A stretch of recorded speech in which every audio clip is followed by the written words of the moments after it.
Salam değerli dostlar, xoş gördük hər birinizi əziz dostlar. Son vaxtlar bəzi rayonlarda və eyni zamanda paytaxt Bakı şəhərində yerləşən bəzi xəstəxanalardan və poliklinikalardan çoxsaylı şikayətlər var.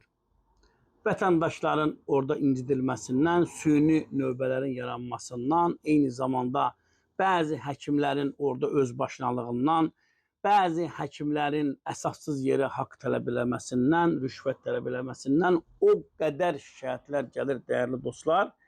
Bizə az öncə telefon zəngi edən, müraciət edən Adşirinov Vidadi Təzəxanoğlu 20 yanvar əlili, 20 yanvar qazisi deyir ki, 7 nömrəli poliklinikada şəxsən poliklinikanın müdürünün göstərişi ilə mən incidilirəm.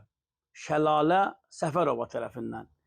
Niyə incidilirəm? Niyə əziyyət verilir? Təkcə Adşirinov Vidadidirmi? Xeyr, yüzlərlə insanlar yazırlar. Orada bir yeni klinika var, indi Allah qoymasa.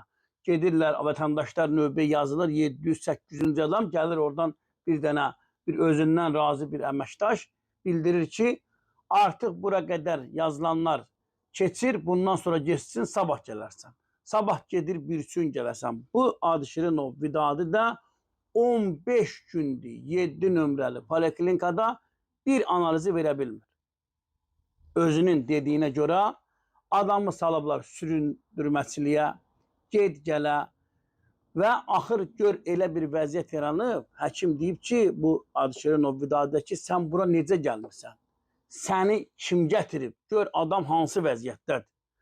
Bu vəziyyətdə olan insanları incidirlər, dəyərli dostlar. Son vaxtlar zaten təbbin fəaliyyətindən, Səhiyyə Nazirliyinin fəaliyyətindən çoxsaylı şikayətlər var, narazılıq var. Bizim həbsdə olan siyasi məhbus Pünhan dostumuzun atası zəng eləyib, Vahid dayı, deyir ki, mənim həyat yoldaşımın ürəyində problem yaranıb, 10 dəfə təcili yardıma zəng eləmişəm. 10 dəfə yığmışam ki, adam ölür, gələn yoxdur. Gələn gəlir, orada yardım göstərməyə tibbi preparat, dərman və s. yoxdur. Xəstəxanalarda, rayonların bəzilərində şəkər dərmanı ala bilmirlər. Şəkər xəstələri dərmanlarını ala bilmir. Təzyiq xəstələri müalicə oluna bilmir. Ucqar kəndlərdə tibb məntəqəsi yox. Qalıb kəndin o başında adamlar ölür. Heç bir yardım yoxdur.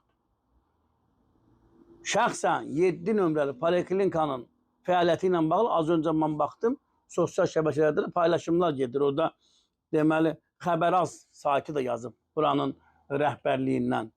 Yəni oradakı durum ürəkaçan deyil, adəti qurumların diqqətinə 7 nömrəli poliklinikanın da baş verən özbaşınalıq götürülməlidir nəzarətə və Adşirinov Vidadi Təzəxanoğlu da bir şikayətçi olaraq bizim redaksiyamıza bizə ünvanladığı şikayəti də nəzarətə götürə bilərsiniz. Niyə adama əziyyət verilir 7 nömrəli poliklinikada?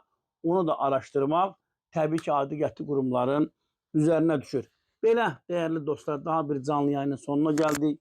Yayımımızı bəyənin, paylaşın, kanalımıza abunə olun, sağ olun, sağlıqla qalın.